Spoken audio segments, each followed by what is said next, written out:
Barak Hanif का paint house आज वीरान सा था।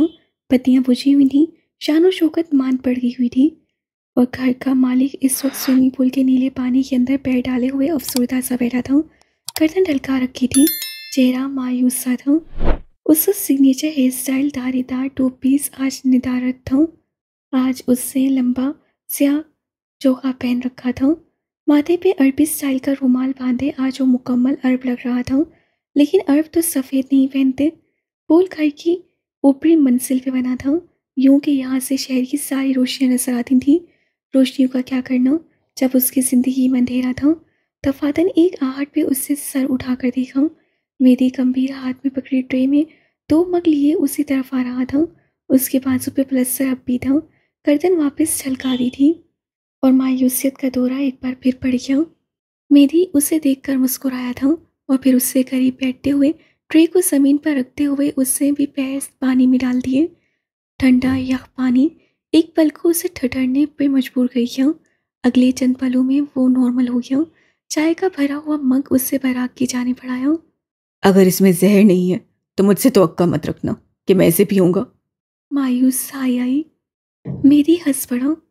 मुझ मासूम के हाथों मरकर क्यों मेरी बकिया जिंदगी जेल की नजर करना चाहते हो?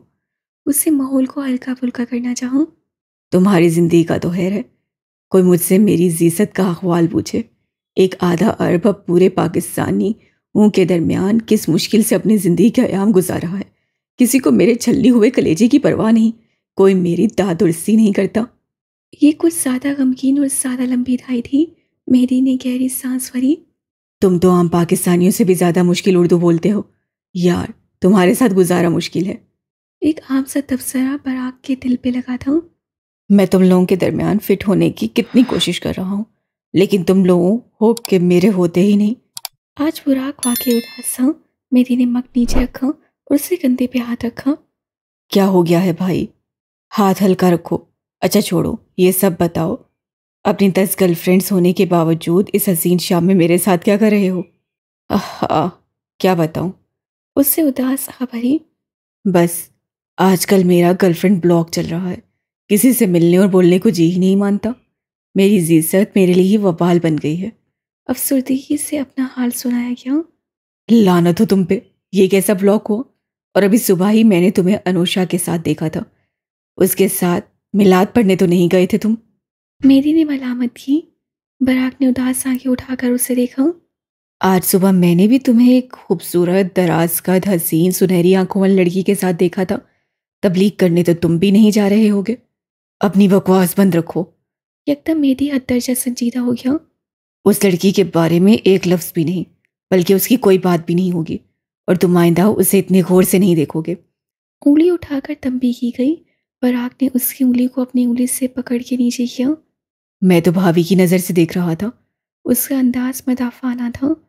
देवर भाभी के मौशके के किस्से भी बहुत सुने हैं मैंने। आइंदा उसे बहन की नज़र से देखना, बल्कि तुम उसे नहीं देखोगे बरा।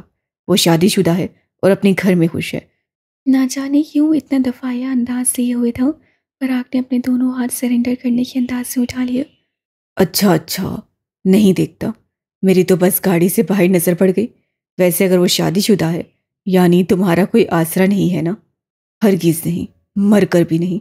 वो चबा चबा कर बाबर करवा गया।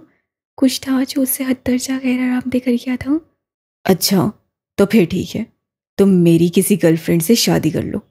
चाय का खून मेहंदी के मुंह से फवारे की सूरत बाहर निकला था और पूल के नीले पानी में शामिल हो गया। देखो, मेरी सारी लड़कियां खूबसूरत, ज़हीन, काबिल और सुघड़ हैं। तुम उनमें से किसी एक को मुंतखब कर लो। वो जैसे बस फैसला सुना रहा था। मेहंदी का जी चाहा उसे उसी पूल में धक्का देकर मार दे। लानत हो तुम पे बुराक हनीफ। अब मैं उन औरतों से शादी करूंगा जिनके बारे में मुझे पता है कि किस किस के साथ घूमती हैं। उसका चेहरा सुर्ख हो गया था। तुम्हें शर्म नहीं आ रही? अपनी गर्लफ्रेंड्स का रिश्ता ऐसे करवा रहे हो जैसे वो तुम्हारी बहन हो। मेरी ना सही किसी ना किसी की तो बहन होंगी। हर मुसलमान दूसरे मुसलमान का बहन भाई होता है। इस नाते मेरा फ़र्ज़ है कि मैं अपनी गर्लफ्रेंड्स की शादी की फ़िक्र करूं, उनके लिए अच्छा घर और नेक घर तलाश करूं। हाँ, इंसानियत तो बराक हनीफ पर खत्म होती थी। मेरी ने शोला पास नजरों से उसे देखा। हाथ में पकड़ा चाय का मग खट की आवाज़ से नीचे रखा। ये अच्छा घर और नेक बर सिर्फ मेरी सूरत में मयसर है। तुम खुद क्यों नहीं कर लेते शादी? बराक ने कंधे एक बार फिर ढलका दिए। मैं एक बैड बॉय हूँ। वो आए? क्या वाकई? मैंने सारी जिंदगी अय्याशियों में गुजारी है, गुनाह किए हैं, लेकिन मैं अब भी सुधरा नहीं हूँ। शादी एक नेक काम है और बुराक हनीफ अभी अपने गुनाहों के साथ खुश है, बल्कि खुश भी कहाँ, उससे ठंडी आ भरी। मेरी तो सारी मुसरतें मुझसे रूठ गई हैं जब से मेरा दोस्त मुझसे नाराज है। हाँ, वो कहता है उसने मुझे माफ़ किया, लेकिन मुझे मेरा दोस्त पहले जैसा चाहिए। अच्छा, ये बताओ ये सब क्यों हो रहा है? कोई तरीका तो होगा ना, कुछ तो होगा जिससे हम सब कुछ सही कर सकें। मैं कैस को मना लूँगा, बस तुम तरीका बताओ। स्पीकर साहब हो गए पुरजोश। तरीका तो बस एक ही है, तुम मेरी गर्लफ्रेंड से शादी कर लो। हम रिश्तेदार बन जाएंगे, और रिश्तेदार चाहे जहर हों, हलक में तो उतारने पड़ते हैं। फिर कब का इरादा है? वो आंखों में आंस लिए उसे दिख रहा था। मेहदी ने अपने दोनों हाथ उठाकर उसे लानत दी थी। जख्मी बाजू में बला का दर्द उठा था। यू नो वॉट, नाइटमेयर ने तुम्हारे साथ जो किया बहुत अच्छा किया। तुम इसी लायक हो, जहन्नुम में जाओ तुम और तुम्हारी इस्लामी बहनें। वो धीमी आवाज से घुरा रहा था। बल्कि लानत हो मुझ पे जो मैं तुम्हारे बुलाने पे यहाँ आ गया। उससे अपने पैर पानी से बाहर निकाले और उठ खड़ा हुआ। अंदर की तरफ जाते हुए उसकी समातों में एक बार फिर पराग की आवाज़ गूंजी। आज रात अगर मैं डिप्रेशन की वजह से खुदकुशी कर ली तो मेरी आखिरी वसीयत में मैं तुम्हें अपनी तमाम गर्लफ्रेंड्स का सरबराह बनाकर जाऊंगा। मेहदी ने सबसे उसे देखा और पराग ने मुल्तजी नजरों से। देखो मेहदी, प्लीज़ उनका ख्याल रखो। सारी की सारी मुझे जान से प्यारी है कमबख्त। अब बस मेहदी का सब्र टूट चुका था। वो ढेर सारी गालियों से उसे नवाजता बाहर जा रहा था। पराग हनीफ स्याह लिबास में अब भी पूल के किनारे बैठा था, आंखें अफसुर्दा, कंधे ढलके हुए, दिल बेचैन। या अल्लाह, मेरे बाद मेरी गर्लफ्रेंड्स का क्या होगा? मैं 10 लड़कियों की जिम्मेदारी सर पर लेकर मर भी तो नहीं सकता। उसके गम में रात भी गमगीन थी। पहाड़ की सफ़ेद पत्तियों के दरमियान खड़ी सीनिया हाकिम सुन थी। उसी लम्हे उस शख्स से क्लिक की आवाज़ के साथ गन लोड की थी। सीनिया की आंखें खौफ से फैल गईं, चेहरा सफ़ेद पड़ने लगा, ज़बान तालू से चिपक गई। होगी वो कहीं की सीनिया हाकिम, लेकिन जान का खौफ बड़े बड़े सुरमाओं की हिकमत अमली को रद्दी का टोकरा बना देता है। प्लीज़ ट्रिगर मत दबाना, प्लीज़ मुझे मरना नहीं है, प्लीज़। वो ज़ोर ज़ोर से ये अल्फाज दोहराना चाहती थी, लेकिन अल्फाज हलक से निकलने को राज़ी नहीं थे। उसका सारा बदन पसीने में डूब गया। कौन हो तुम और मेरा पीछा क्यों कर रही हो? कैसे चबा चबा कर अल्फाज अदा किए। जीनिया को अब भी सांस लेने में दुश्वारी हो रही थी। काफ़ी देर तक जब वो एक बार फिर खामोश रही तो गैस का लहजा मज़ीद सर्द हुआ। मैंने पूछा कौन हो तुम और मेरा पीछा क्यों कर रही हो? मैं तुम्हारा पीछा नहीं कर रही। बामुश्किल चंद अल्फाज की सीट सकी। सांस अब तक सीने में अटका हुआ था। कहीं साइकोपाथ ने गोली चला दी तो वो उसकी आवाज़ ज़रूर पहचान लेता, अगर आवाज़ें उसका खौफ ना होती। गैस गंभीर एक फोबिक इंसान था, आवाज़ें उसका खौफ थी। तुम काफ़ी देर से मुझे देख रही हो, मेरी तस्वीर ले रही हो, तुम मुझे स्टॉक कर रही हो। जुर्रत कैसे हुई? वो धीमी मगर सख्त आवाज़ से गुर्रा रहा था। पिस्तौल अब भी सीने की गर्दन पे थी। मैं स्टॉक नहीं कर रही, मैं एक फ़ोटोग्राफ़र हूँ। मैं बस। मेरी इजाज़त के बगैर मेरी तस्वीर लेने वाली तुम कौन होती हो? कैसे उसकी बात काटी। देखो, हम बात कर सकते हैं। गन हटाऊं? मैं कोई स्टॉकर नहीं हूँ, मैं बस एक फोटोग्राफर हूँ। गलती हो गई, तुम्हारी तस्वीर ले ली। तुम एक इंसान की मौत को जस्टिफाई कर रही थी। सफाक सर्द आवाज़ सीने के कानों के बिल्कुल करीब से टकराई। वो एक फिक्शनल किरदार था, डैमिट। मैं जीती जागती औरत हूँ, गन हटाऊं? वो धीमी आवाज़ से बुराई। कैसे अब के पिस्तौल उसकी गर्दन पे घुमाई। जो ही ठंडी नाल उसकी गर्दन से टकराती, सीनिया हाकिम को मौत अपने बिल्कुल करीब तक नजर आने लगती थी। उसके सारे जिस्म से ठंडे पसीने छूट रहे थे। एक क्लिक और उसका काम खत्म। वो फिक्शनल बाद में इंसान पहले था। याद दहानी करवाई गई। क्या पागल हो? एक अफसानवी किरदार की आते तुम एक जिंदा इंसान के ऊपर गन ताने हुए हो। सारे पॉटरहेड इतने ही पागल होते हैं जितना मैं हूँ। तुम्हें क्या लगता है एक नॉर्मल इंसान उड़ती रूहों, चलती पेंटिंग्स, जगह तब्दील करती सीढ़ियों और जादू से बनी एक दुनिया को बार बार देख सकता है?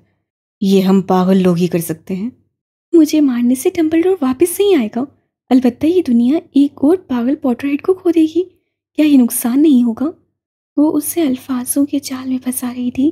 गैस की आंखें मुश्कोक अंदाज में सुकड़ी। क्या तुम वाकई एक पॉटरहेड हो? तुम्हें क्या लगता है एक नॉर्मल औरत यूं पार्ट में किसी मर्द की तस्वीर लेती फिरेगी? मैं तुम्हारे हाथ में मौजूद किताब की तस्वीर ले रही थी। अब गन हटाओ। कैसे आहिस्ते से गन हटा ली। जीनिया की सांस बहाल हुई। चंद पल वो यूं ही खड़ी रही, गहरी लंबी सांसें लेती रही, पिछले चंद मिनट को अपनी याददाश्त के पर्दे पे दोहराती रही और फिर वो मुड़ी, अपने सामने खड़े उस मर्द को देखा जो नीम पागल मालूम होता था। कम से कम एक नॉर्मल इंसान यूं किसी भी गन नहीं डाल लेते। तुमने मेरी तस्वीर ली है मेरी इजाज़त के बगैर। तुम्हें मुझसे माफ़ी मांगनी चाहिए। वो संजीदा था। तुमने मुझ पे गन तानी है, तुम्हें नहीं लगता कि माफ़ी तुम्हें मांगनी चाहिए? अजीब औरत हो तुम। पहले मेरी तस्वीर उतारी, फिर मेरी किताब चुराने की कोशिश की, और मिठाई भी तुम दिखा रही हो। अपने बारे में क्या ख्याल है? कोई कम अजीब तो तुम भी नहीं। एक तरफ तुम एक सच्चे पॉटरहेड होने का दावा करते हो और दूसरी तरफ तुमने एक किताब यहाँ छोड़ दी। अभी गैस कोई जवाब देता कि उसका फ़ोन बजने लगा। एक सख्त नज़र सीने पर डालते हुए उससे फ़ोन उठा लिया। क्या हुआ है बख्तियार चचा को? मैं पहुंच रहा हूँ, बस 10 मिनट। ख्याल रखो, मैं आ रहा हूँ। वो मुतफक्किर सा उजलत सदा सा था।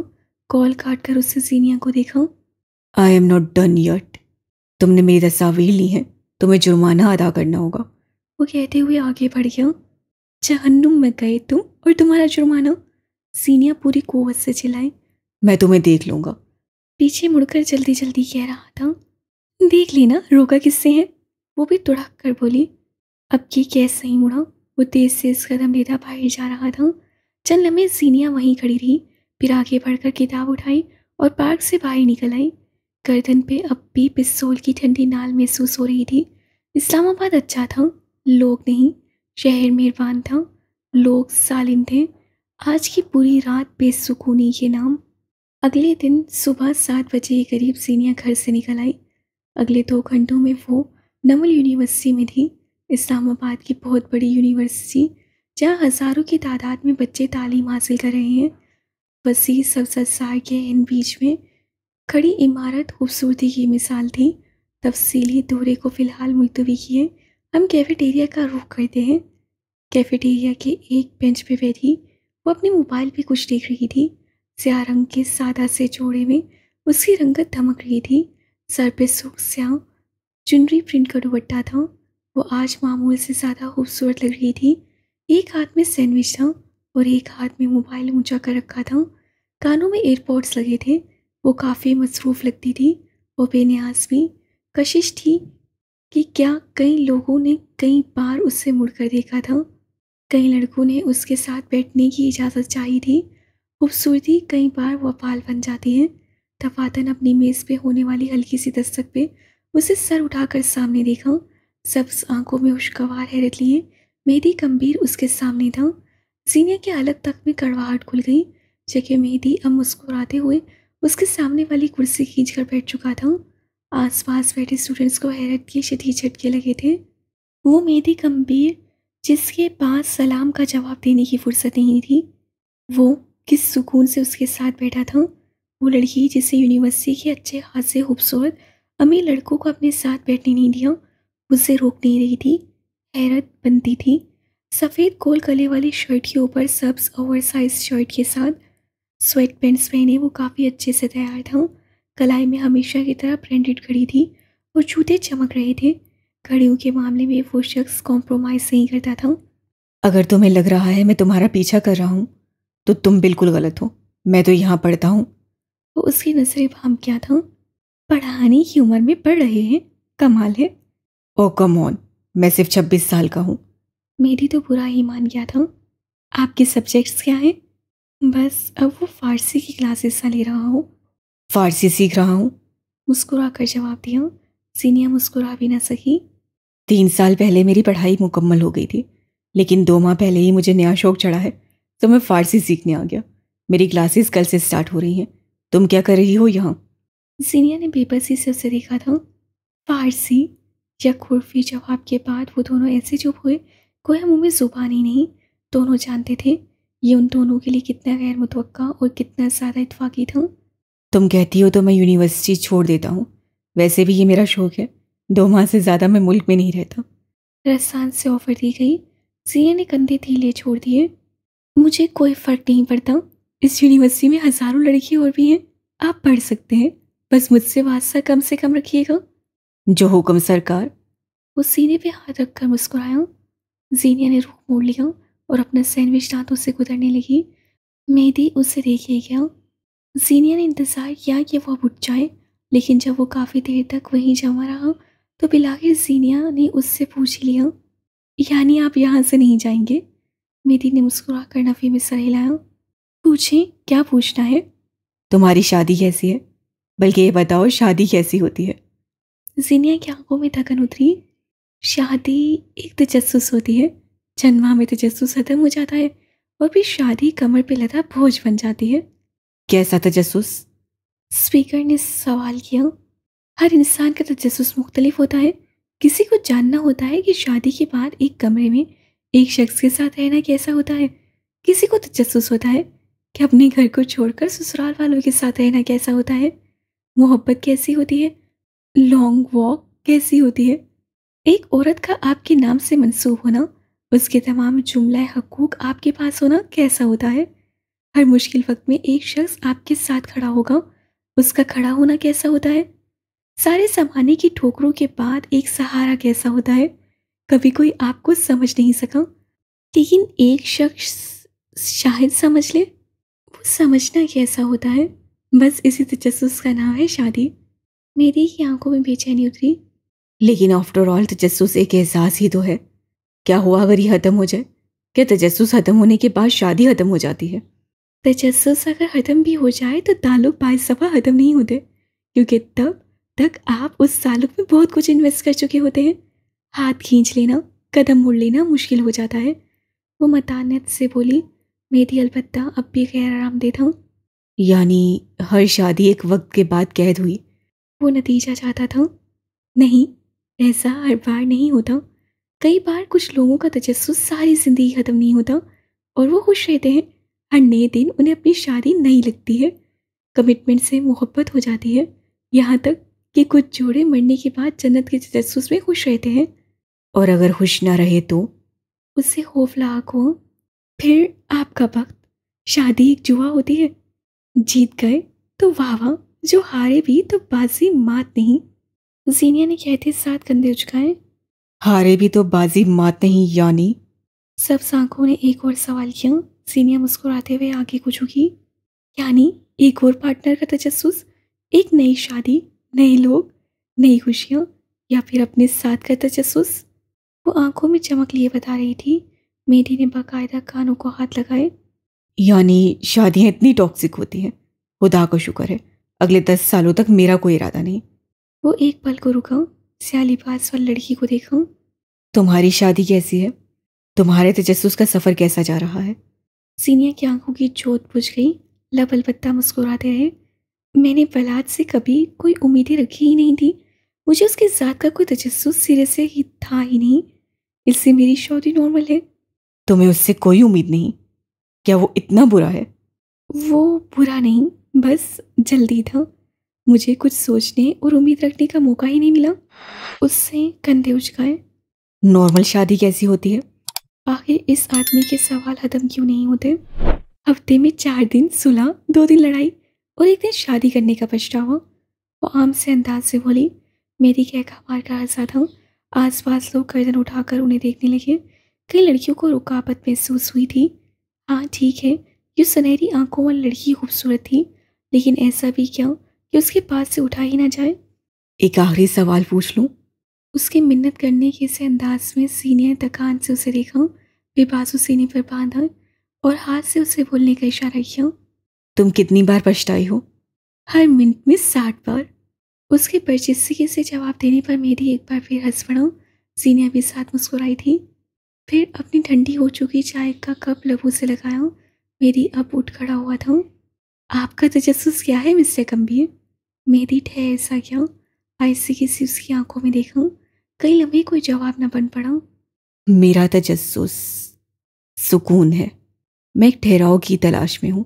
कोई ऐसा साथी जिसके साथ मैं कहीं कहीं माह एक शहर में गुजार दूं और बोर ना हूं, बेसुकून ना हूं। फिर कोई मिली क्या? मिली थी, उसने धीरे से जवाब किया। लेकिन वो मोहब्बत नहीं, तजस्सुस थी। जान लिया तो खत्म हो गया। वो कहकर रुका नहीं। शायद अपनी आंखें पढ़ लिए जाने का खौफ था। सीनिया कई लम्हे उसकी आंखों में उभरता अक्स न देख पाने के गम में रही। शाम का नीलगो अंधेरा सारे बिछाया हुआ था। सीनिया हाकिम के हॉस्टल के कमरे में अफरा तफरी का आलम था।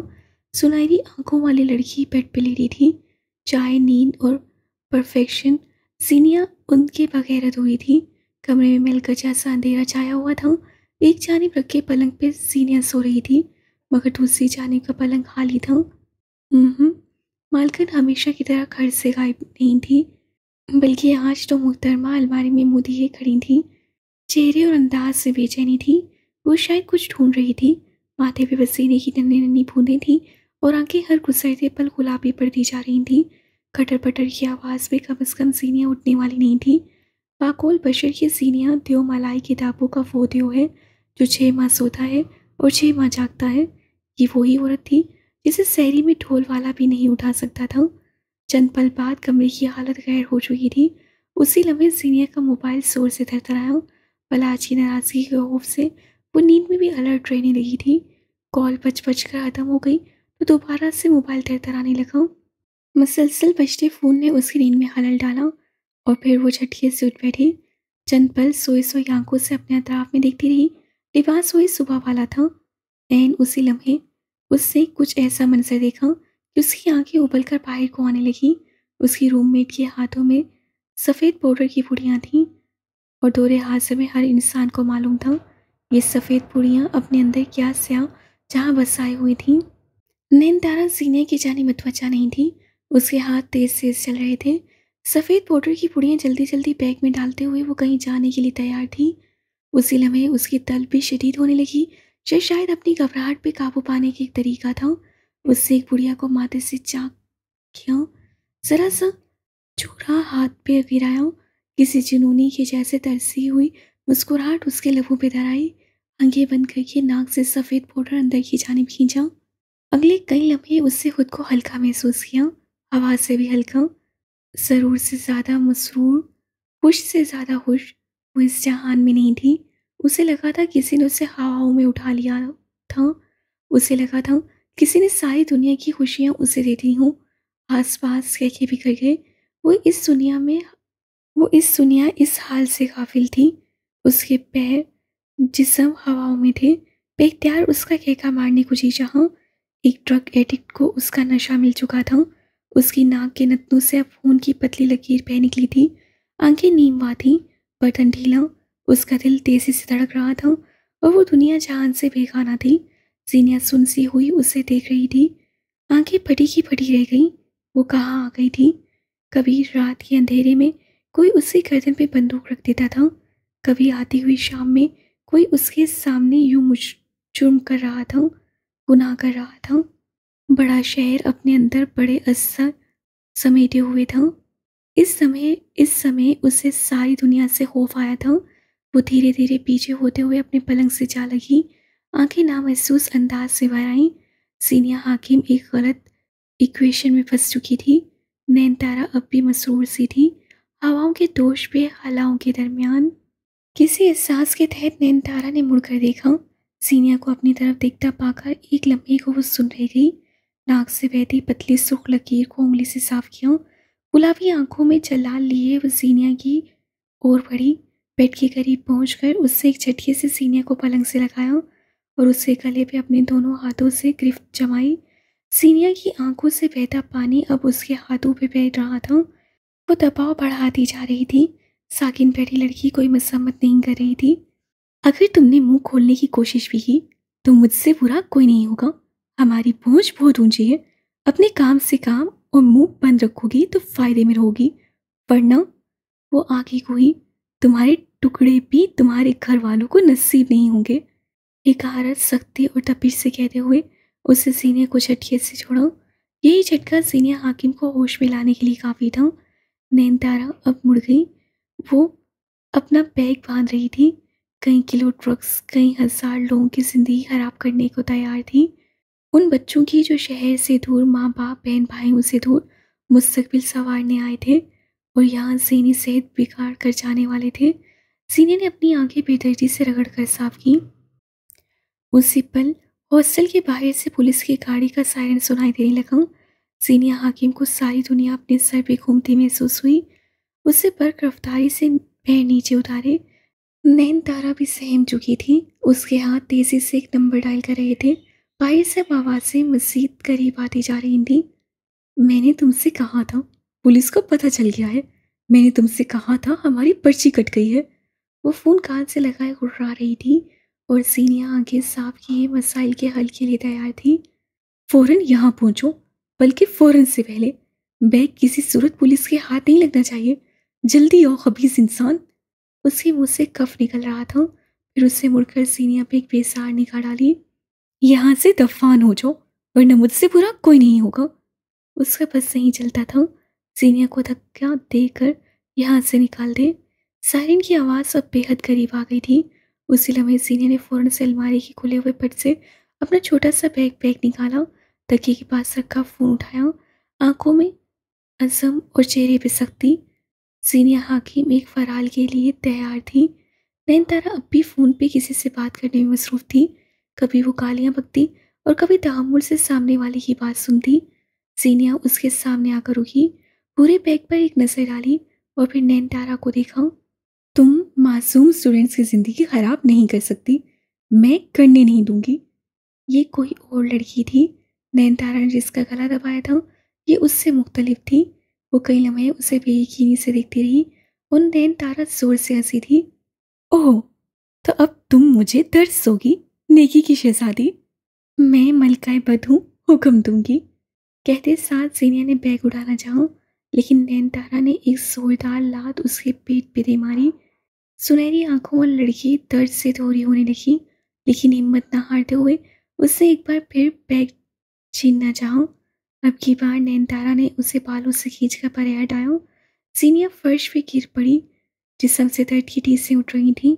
नैनतारा पागलों की तरह अपने एंकल उसे मारते चली गई। हाथ में बैग अब भी पकड़ रखा था। सीनिया अपना बचाव करने के बजाय किसी तरह उस बैग को हासिल करना चाहती थी और उसी लम्हे उससे एंकल बूट वाली लड़की का बूट हाथ पे रोक लिया। ऊंची हील गोया हथेली में खड़ सी गई। नैनतारा मुंह के बल फर्श पर आन गिरी, लेकिन वो एक माहिर औरत थी। जिस तेजी से गिरी थी उसी तेजी से उठ खड़ी हुई। सीनिया को बगैर किसी बचाव को मौका दिए बूट जोर से उसके चेहरे पे मारा। गाल तक का गोश फट गया था। दर्द ने उसके जिस्म को सुन कर दिया। उसकी आंखों के आगे अंधेरा छाने लगा। मोटे मोटे आंसू गालों पे लुढ़क गए। धुंधली पड़ती बसारत के साथ उससे नैनतारा को कमरे से बाहर जाते देखा। चंद आंसू उसकी आंखों से निकलकर बेकीमत हुए। चंद लम्हे यूं ही साकिन पड़े रहने के बाद उसके जिस्म में हल्की सी जंपिश हुई। पुलिस की गाड़ी अब दरवाजे के बाहर थी और स्पीकर पे कुछ कहा जा रहा था। सीनिया तेजी से उठ खड़ी हुई। कुछ पल बाद वो तेज से सीढ़ियाँ उतरती हुई नीचे आई। गैलरी में वाक़या किचन की तरफ जाते हुए उसका दिल पूरी तरह धड़क रहा था। हरासा नसों से अतराफ में देखती वो बस जल्द अज जल्द यहाँ से निकल जाना चाहती थी। पुलिस सब अंदर आ चुकी थी। लेडी एहलकारों की एक बड़ी तादाद घर के अंदर दाखिल हो रही थी। भारी बूटों की धमक सूर की तरह कानों में छेद किए देती थी। किचन में खड़ी सीनिया हाकिम को इस वक्त समझ नहीं आया कि क्या करे, कहाँ जाए। इस दरवाजे के बाहर अमरा की कॉलोनी थी। वो अपनी जगह साकिन खड़ी थी। अंदर से शोर और गुल की आवाज़ें आ रही थीं। लड़कियों की चीखों पुकार, अफरोज़ा बेगम की कराहत, बेयकीनी में डूबी आवाज़। उसी समय उससे दो लेडी एहलकार को किचन की तरफ आते देखा। उसका ऊपर का सांस ऊपर और नीचे का नीचे रह गया। उनके साथ नहीं जाना चाहती थी, किसी सूरत नहीं। ये लोग उसे यहाँ से ले जाते, एक इमारत में, एक ऐसी इमारत जहाँ जाते वक्त आप मुलजिम हो सकते हैं, लेकिन वापसी मुजरिम के तौर पे होती है, कम से कम इस मुआशरे का मुजरिम। लेडी एहलकार बस जरा ही दूर थी जब सीनिया हाकिम ने आगे बढ़कर खुद को ताला खोलते हुए देखा। उसके हाथों में लर्जिश थी, लेकिन अज़्म पुख्ता था। वो दरवाजे से बाहर निकल आई। नैनतारा भी शायद इस दरवाजे के बारे में जानती थी। लेडी एहलकार की आमद से कबल वो भी यहीं आ गई थी। दरवाजे से भागने का इरादा करते हुए उसे बैग बाहर फेंका और वो दीवार पर चढ़ने की कोशिश करने लगी। लेकिन बेसुध लेडी एहलकार के हाथ में मौजूद पिस्तौल के दस्ते ने उसके सर के पिछले हिस्से पे एक ऐसी सरक मारी कि उस नशे की स्याही में डूबी लड़की लड़खड़ा गई। सीनियर हाकिम जो भागकर गली के थाने पे पहुंच चुकी थी, उससे पूरे गिरते हुए बैग को देखा। यहाँ वापस मुड़ना खतरनाक हो सकता था, लेकिन ये सफ़ेद बुढ़ियाँ हज़ारों बच्चों की ज़िंदगी तबाह कर सकती थीं। गिली आंखों को रगड़ते हुए वो वापस गेट तक आई। बैग से लोहे की तारें निकालते हुए उसे दरवाजे के सुराख में बांध दी, वहीं जहाँ ताला लगा करता था। ये वही तारें थीं जिन्हें वो फोटोग्राफी के लिए इस्तेमाल किया करती थी। हाथ बुरी तरह जख्मी हुए थे, लेकिन बिलाखिर वो कामयाब रही। अंदर से शोर और गुल की आवाज़ें आती थीं। उस पूरे बैग को चक्कर कंधे पे डाला और उन्हीं गलियों में कहीं गायब हो गई। इस्लामाबाद की ऊंची नीची ढलानों वाली गलियां, दरख्तों के साए और सुरमाई सड़कों वाली स्याह गलियां। रात के अंधेरे में उस गली में उससे एक महलनुमा घर देखा जिसका अब भी दरवाज़ा खुला हुआ था। जर्द बत्तियाँ सारे माहौल को रोशन किए हुई थी। मुलाजमीन की फ़ौज यहाँ से वहाँ गुजरते हुए मुख्तलिफ काम निपटा रही थी।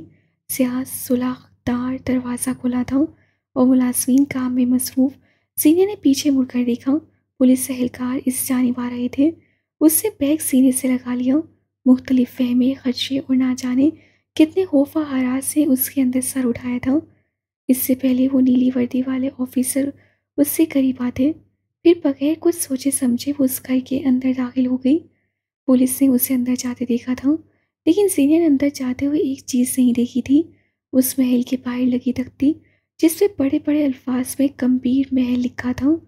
क्या जिंदगी एक नया बाब शुरू करने वाली थी? क्या तुम इस नए एडवेंचर के लिए तैयार हो?